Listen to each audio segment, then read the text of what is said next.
Welcome to Basic Brewing Video. I'm James Spencer. Back in the back seat we have Steve Wilkes. Hi, thanks, James. And A.D. Sparks. Hey, it's great to be here. And our driver today is Seattle area local Zod O'Connor. Howdy, everybody. Now, Zod is doing us a great favor by taking us around the Seattle area so that we're not just seeing the conference center as we are attending the National Homebrewers Conference here in the Seattle area. So last night he took us to a homebrew club meeting in Snoqualmie. Yep. And the Mount Si Homebrewing Society, and we had a great time there. Had some really nice beers, and we met homebrewer Joe Rovito. Joe Rovito, who took us to his house and showed off his awesome homebrew system. Yeah, Joe is our kind of electrical engineer brewer. He has built his own system in the garage. It is 20 to 25 gallons capable, but everything is driven by pumps. He hasn't automated it because he really likes to keep his hands on, but he can pretty much brew with just flipping switches. Most of the control equipment he's built from scratch. Much of the equipment he had welded to spec. It's all on wheels, and he was able to bring the whole thing into Microsoft to a science fair because we both worked there, and he was able to wheel it in off the back of a truck and set it up. We didn't brew there. It is a 25 kilowatt system, and they only gave us an extension cord. So, and our big worry was he tends to spill water as he's brewing. But his entire garage is all on wheels, and so he can move everything around. And he starts brewing at 8 in the morning, sets the timer up the night before, and the water's ready to go. And he's brewing, 25 gallon batches, and he's done by the afternoon, and making some awesome beers. So we're headed into a traffic jam. So let's let Joe talk about his system. Hi, I'm Joe Rovito. I'm a brewer from the Mount Si Brewing Society. I'm an electrical engineer by day, but by night I build electric breweries. So this is a 3-vessel, 23.5 kilowatt electric system. Starts over here with my hot liquor tank. The hot liquor tank is the most automated piece of the system. It automatically fills until a float switch is activated. Fills with filtered water. There's 9,000 watts of electric elements inside, controlled by a PID controller. It gets from 60 degrees to 180 degrees in approximately 32 minutes. And it provides about 14 gallons of on-demand hot water at any time throughout the brew day. The next vessel is the mash tun. There's fairly little automation. One of the cool things about it is it's a converted 26-gallon Eagle stainless vessel with a bottom drain. There's a 4-inch triclover fitting welded onto the bottom. Goes through a reducer down to 1.5 inches, and then I have a screen. And there's a false bottom inside that I won't show you. There's a rims tube just beside it. It's a 5,500 watt, 220 volt element that I can run with variable power. I normally run it manually, and I run it all out and adjust the temperature by adjusting the flow. But I can control the power that goes into it. The next is my boil kettle. It's also a 26-gallon vessel. It's not that exciting. It just has a couple of input ports for the elements. A port for either a sight glass or a float that sits just above the elements that'll shut the elements off in the event that the wort level is too low, and an output port. A couple of pumps down below. The first pump is to recirculate the hot water on the HLT. The second pump is to recirculate the mash and or pump it into the boil kettle, and the third one is to run the wort through the plate chiller.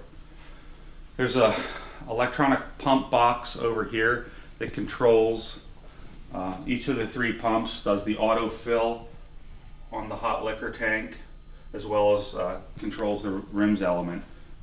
The master control is over here. Like I said, there's a PID control loop on the hot liquor tank. Mash tun, this is just a thermometer, and then the boil kettle is just a knob. I find the best way to control a boil is with just an open loop control. It's an absolute position encoder. And our microprocessor reads the position of the knob and converts it to a duty cycle for the elements. I'll show you what's going on inside here. So I'm an amateur controls expert, so I designed and wired this all myself. The microcontroller is reading the boil knob position to modulate the power to the boil kettle. It's also dealing with the float switches and shutting the power off if the liquid level drops below the floats. Thermocouples to the mash tun in the hot liquor tank, and that's about it. I've got a 60 amp spa disconnect that's hidden over here behind the stand. I keep the system locked out when I'm not brewing so that my kids don't get around and mess with it. And I also keep it locked out whenever I'm plugging or unplugging any cables or working on the system. So there's physically a lock on there so that I can shut everything down and lock it out. That's pretty much the extent of the automation. I don't do any brew day workflow control, or there's no timers or beepers to remind me that it's time to mash out or to add hops. All of the liquid level control is manual, using either half-inch NPT valves or triclover valves. The pumps are manual with the on-off switches, and the primary automation is in the hot liquor tank and potentially in the rims, although I don't have that hooked up. And that's my brewing system. My favorite style is my favorite commercial style is Duvel. It's a strong gold nail from Belgium, and I brew it a lot here. So I also, like all home brewers, pale ales, stouts, IPAs. Occasionally a stout. I've got a nitro tap on the fridge, and I'll do a stout that I call Kurt Cobain Shotgun Stout. So the tagline is "Drink Cobain to kill the pain."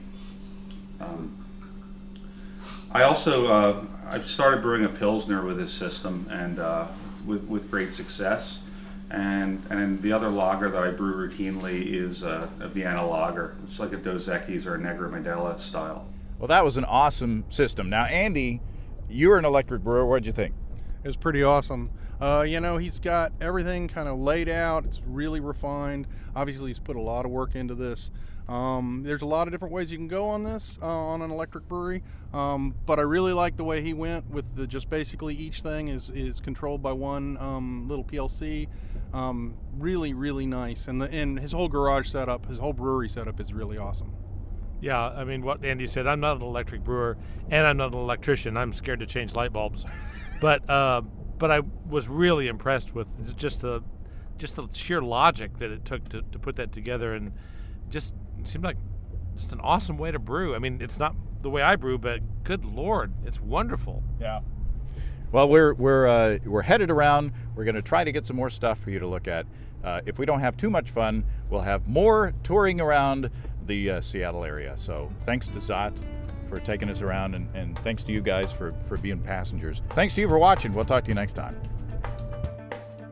Come and visit us on the web at basicbrewing.com. You can find archive lists of both our audio and video podcasts on home brewing. You can also find our DVDs, Extract Brewing and Partial Mashing, Stepping into All Grain, Low-Tech Lagering and Decoction Mashing, Introduction to Wine Kits. Drop us a line. We'd love to hear from you. Write to James at basicbrewing.com, Steve at basicbrewing.com, or just use the contact form on basicbrewing.com. We have Andy Sparks. Hey, great to be here.